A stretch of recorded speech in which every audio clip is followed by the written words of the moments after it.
तो गाइस आज हम बात करेंगे लोकिसम के चैप्टर नंबर 508 के बारे में और उम्मीद करता हूँ कि आप सबकी लाइफ मजे में चल रही होगी। तो खैर गाइस आज की वीडियो की शुरुआत में हम देखते हैं रिपोर्टर किम को, जो कि अभी सड़क के बीचों बीच जख्मी हालत में पड़ी हुई होती है और रिपोर्टर किम के ऐसी हालत के जिम्मेदार होते हैं कोजिमा ब्रदर्स। ये दोनों बंदे अभी रिपोर्टर किम के बगल में ही खड़े होते हैं और शिगेयाकी कोजिमा रिपोर्टर किम की तरफ देख के बोल रहा होता है, आखिर ये किसने सोचा था कि हम रिपोर्टर किम को पकड़ लेंगे। लगता है हमारी किस्मत काफी ज्यादा अच्छी है, क्योंकि रिपोर्टर किम वही इंसान है जो रेड पेपर के पीछे थी। हमें ये पता लगाना होगा आखिर इसे और कितना पता है, क्या इसकी कुछ उंगलियां काट के हमें इससे सारी की सारी बातें उगलवानी चाहिए। और अभी शिगेयाकी कोजिमा रिपोर्टर किम की तरफ अपना हाथ बढ़ा रहा होता है उसको पकड़ने के लिए, ताकि वो उसकी उंगलियां काट सके और कहता है, रिपोर्टर किम अभी तुम्हारे साथ जो कुछ भी हो रहा है उसमें तुम्हारी ही गलती है। पर इससे पहले कि शिगेयाकी रिपोर्टर किम को कुछ करता, अचानक से उसे कुछ आवाज सुनाई देती है। इसलिए शिगेयाकी पीछे की तरफ घूम के हिरोयाकी को कहता है, हे तुमने वो आवाज सुनी? हिरोयाकी कहता है,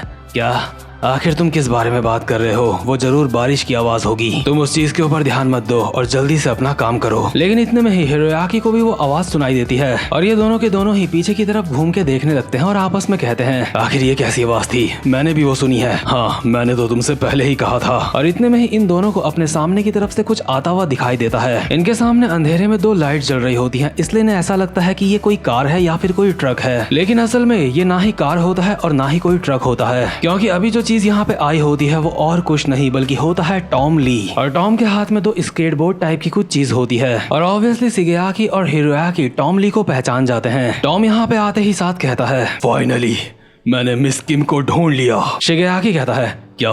आखिर ये यहाँ पे कैसे आया? टॉम एक डरावनी स्माइल के साथ कहता है, क्या मतलब कि मैं यहाँ पे कैसे आया? ये बिल्कुल जाहिर सी बात है, एक भंवरा फूल को ढूंढते ढूंढते आ जाता है। क्या तुम लोगों ने ये सोचा था कि हम मिस किम को अकेला छोड़ देंगे? तुम दोनों यहाँ पे एक औरत की उंगलियां काटने के बारे में सोच रहे हो। लगता है तुम दोनों को सच में सबक सिखाने की जरूरत है, इसलिए तुम दोनों के दोनों तैयार हो जाओ। मिस किम आप बिल्कुल भी चिंता मत करो, मैं आपकी रक्षा करूंगा। और यार ना जाने क्यों मिस किम का फेस रिएक्शन अभी काफी ज्यादा अजीब होता है, लेकिन साथ ही साथ इस सीन से हमें ये भी पता चलता है कि टॉम ली जिस मिस किम का दीवाना है वो रिपोर्टर किम ही है। लेकिन वहीं हम दूसरे सीन में देखते हैं मैंडियोक बैंग को। मैंडियोक अपने झाड़ जैसे बालों को बांधते हुए कहता है, गन मैं तुझे सरपास कर दूंगा। मैंडियोक ने गन को ये बात बोल तो दी होती है, लेकिन उसके बावजूद भी वो अपने मन में बोल रहा होता है, मेरा सामना अभी गन से हो रहा है। भले ही गन थक चुका है लेकिन उसके बावजूद भी वो गन है। और गन के हाथ में अभी रेड पेपर वाला बॉक्स होता है और वो मैंडियोक को बोल रहा होता है, तुझे लगता है तू मुझे हरा सकता है? अगर तुझे ऐसा लगता है तो तेरा स्वागत है, तो ट्राई करके देख सकता है। इसी के साथ मैंडियोक अपने हाथ का सपोर्ट जमीन में लेके गन के ऊपर अपने कैफेरियो स्टाइल में एक लात मारता है, लेकिन गन उस लात को इजीली डॉज कर लेता है। और मैंडियोक अपने मन में बोल रहा होता है, मैं गन को हल्के में नहीं ले सकता, मुझे अपनी पूरी ताकत लगानी होगी। इससे पहले कि गन दोबारा से रिकवर हो जाए मुझे उसे हराना होगा। गन मैंडियोक की पहली किक से तो बच जाता है, लेकिन इतने में ही मैंडियोक दूसरी लात मारता है गन के। और जैसे ही मैंडियोक को ये लगता है कि ये लात गन के पड़ चुकी है, इतने में ही गन अपनी कोहनी मैंडियोक की टांग में दे मारता है, जिस वजह से मैंडियोक की टांग की हड्डी टूट जाती है। और गन कहता है, मैंडियोक बैंग लगता है तू काफी ज्यादा जल्दी में है, लेकिन ये फाइट पहले ही खत्म हो चुकी है। तेरे पैर की हड्डी अच्छी तरह से टूट चुकी है, अब तो अपना पैर नहीं हिला सकता। गधे कहीं के, तू परेशान होने की वजह से काफी ज्यादा बेचैन हो गया था और इस वजह से अभी तेरा ऐसा हाल हो रहा है। और इसी के साथ गन एक मुक्का मारता है मैंडियोक के पेट में। जैसे ही मैंडियोक उड़ता हुआ पीछे की तरफ जाने वाला होता है तो गन उसे आगे जाने से रोक लेता है और दूसरी तरफ से भी एक मुक्का मारता है मैंडियोक की कमर में। और लास्ट में मैंडियोक के मुंह पे एक लात मार के उसका मुंह फोड़ देता है। मैंडियोक की हालत काफी ज्यादा खराब हो चुकी होती है और गन उसके बाल पकड़ के उसको उठाता है और कहता है, मैंडियोक बैंग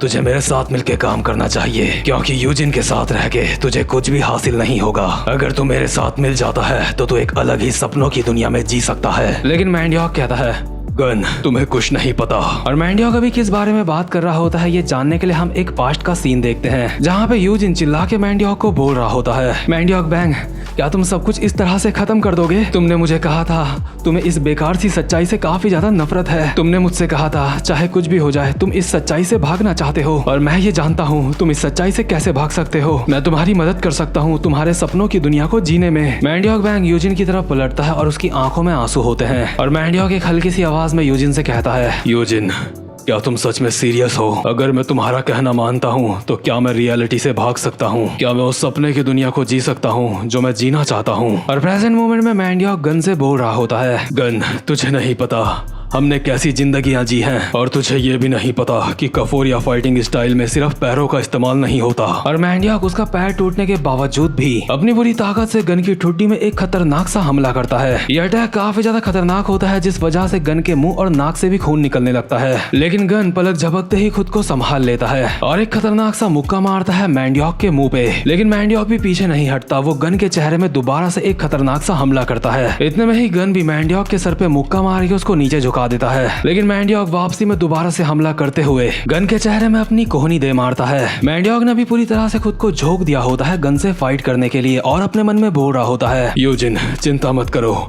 चाहे इसके लिए मुझे अपनी जान भी देनी पड़े, लेकिन मैं वो रेड पेपर लेके आऊंगा। इसके बाद हम दोबारा से वो पुराना सीन देखते हैं जिस समय यूजिन मैंडियाक और यूशोंग को बोल रहा था, हमें उस रेड पेपर की सच में काफी ज्यादा जरूरत है, लेकिन ऐसा भी कुछ है जो हमारे लिए उस रेड पेपर से भी ज्यादा जरूरी है। मैं तुम दोनों से कहना चाहता हूँ, अगर तुम दोनों की जिंदगियां खतरे में पड़ जाती हैं या फिर तुम दोनों काफी ज्यादा जख्मी हो जाते हो, तो ऐसी सिचुएशन में तुम्हें रेड पेपर की चिंता नहीं करनी है, तुम्हें तुरंत वहाँ से भाग जाना है। तुम्हें पता है ना, मैं जैसे तैसे इस बेकार सी सच्चाई को जी सकता हूँ, क्योंकि जब तक तुम लोग मेरे साथ हो तब तक मैं हर चीज का सामना कर सकता हूँ, लेकिन अपनी सपनों की दुनिया में जाने के बावजूद भी तुम्हारे बिना मैं वहाँ पे नहीं जी पाऊंगा। और ये कहते हुए यूजिन काफी ज्यादा इमोशनल हो जाता है और उसके आंसू आने लगते हैं। और मैंडियाक एक स्माइल के साथ यूजिन को कहता है, मुझे माफ करना यूजिन, लेकिन मैं ऐसा नहीं कर पाऊंगा, क्योंकि मैं सच में चाहता हूँ कि तुम अपने सपनों की दुनिया में जियो, इसलिए चाहे कुछ भी हो जाए मैं पीछे नहीं हटूंगा। वहीं प्रेजेंट मोमेंट में हम देखते हैं मैंडियाक गन से काफी ज्यादा अच्छी फाइट कर रहा होता है। मैंडियाक का पैर टूटने के बावजूद भी मैंडियाक उस टूटे हुए पैर से ही एक लात मारता है गन के ऊपर, और जैसे जैसे वो लात गन की तरफ बढ़ रही होती है तो मैंडियाक खुद से बोल रहा होता है, यूजिन मैं बिल्कुल ठीक हूँ, भले ही ये मेरा पैर कई बार टूट जाए, भले ही ये पूरा का पूरा टूट जाए, मैं फिर भी ठीक हूँ, मुझे इसके टूटने से कोई फर्क नहीं पड़ेगा। और जैसे ही मैंडियाक की ये लात गन के पड़ने वाली होती है, इतने में ही गन मैंडियाक की टांग में दोबारा से मुक्का मार देता है और इस बार मैंडियाक के पैर की हड्डी पूरी तरह से चकनाचूर हो जाती है और गन कहता है, ये सच में काफी ज्यादा बेहतर है, लेकिन जो चीज नहीं हो सकती इसका मतलब वो नहीं हो सकती। अगर अकेले तेरे आत्मशक्ति के बल में ही तू मुझे जान से मार सकता तो अब तक तानजीरो मुझे पहले से ही जान से मार चुका होता। और गन को क्योंकि नाम ठीक से याद नहीं होते इसलिए पता नहीं वो किसको तानजीरो कह रहा है। लेकिन इतने में ही मैंडियाक गन को कहता है, मैंने ये बिल्कुल भी नहीं कहा कि मैं तुझसे जीतना चाहता हूँ। और ये कहते हुए मैंडियाक अपनी टूटी हुई टांग को गन के हाथ में लपेट देता है किसी सांप की तरह और उछल के गन के शरीर के ऊपर चढ़ जाता है और उसे पूरी तरह से जकड़ लेता है। मैंडियाक ने गन को पकड़ने में अभी अपना पूरा का पूरा दम लगा दिया होता है, यहाँ तक कि उसने अपनी टूटी हुई टांग की भी परवाह नहीं करी होती। वो टूटी हुई टांग भी अभी लगभग किसी रस्सी का काम कर रही होती है और इसी के साथ गन को कसते हुए मैंडियाक अपने मन में बोल रहा होता है, अभी मैं गन को फाइट में हरा सकूं इसके चांस बिल्कुल 0 हैं, लेकिन भले ही मैं गन को ना हरा पाऊं लेकिन उसके बावजूद भी मैं उससे फाइट करूंगा। मैं अपनी पूरी जान लगा दूंगा और वो जीतने के लिए नहीं होगी, मेरी ये पूरी मेहनत होगी गन का एक हाथ तोड़ने के लिए। और यार सीन अभी यहाँ पे काफी ज्यादा खतरनाक हो चुका होता है। गन को जकड़ने के बाद मैंडियाक चिल्ला के कहता है, यूशोंग अब मैं सब कुछ तेरे ऊपर छोड़ता हूँ। और यूशोंग बहुत ही स्पीड में भागता हुआ आता है और गन के हाथ में अपना घुटना दे मारता है और ये हमला गन के सच में काफी ज्यादा खतरनाक पड़ा होता है, जो कि उसके फेस एक्सप्रेशन से हम साफ साफ बता सकते हैं। यूशोंग का घुटना जैसे ही गन के हाथ में पड़ता है तो गन के हाथ की हड्डी टूट जाती है, लेकिन साथ ही साथ में यूशोंग के घुटने की भी हड्डी टूट जाती है और गन अपने दूसरे हाथ के मुक्के को कसते हुए एक खतरनाक सा पंच मारता है यूशोंग के मुंह पे और यूशोंग सीधा जमीन में जाके चिपकता है। अभी गन ने यूशोंग और मैंडियाक को दोनों को ही जमीन में गिरा दिया होता है और ऊपर से लगातार उनके मुंह पे मुक्के ही मुक्के बजाए जा रहा होता है। गन ने इन दोनों का मार मार के भूत बना दिया होता है और इस वक्त जो गन मुक्के मार रहा होता है उनमें वो बिल्कुल भी होल्ड बैक नहीं कर रहा होता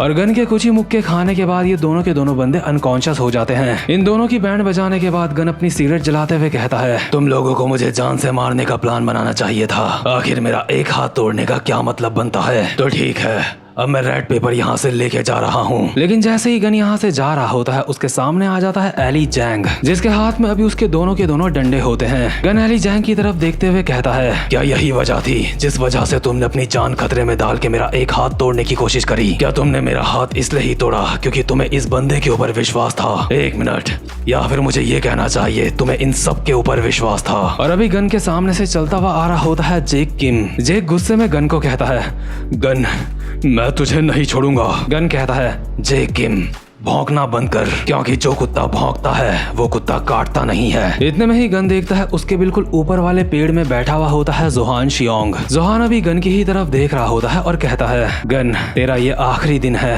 आज तो मेरे हाथ से यहाँ पे मरने वाला है। तो खैर गाइस, चीजें काफी ज्यादा खतरनाक हो चुकी हैं, लेकिन इसी के साथ ये वाला चैप्टर यहीं पे खत्म होता है। और देखो गाइस, जिसको भी बेस्ट से बेस्ट एक्सप्लेनेशन हमेशा देखनी है वो मेरे चैनल को सब्सक्राइब कर सकता है, क्योंकि मैं सिर्फ और सिर्फ एक्सप्लेनेशन नहीं करता, उसको फील करके आपको समझाने की कोशिश करता हूँ। इसलिए अगर आप क्वालिटी एक्सप्लेनेशन देखना चाहते हो तो आप मेरे चैनल को सब्सक्राइब कर सकते हो। तो खैर गाइस, अब मैं मिलता हूँ आपसे अपनी नेक्स्ट वीडियो में, तब तक के लिए गुड बाय।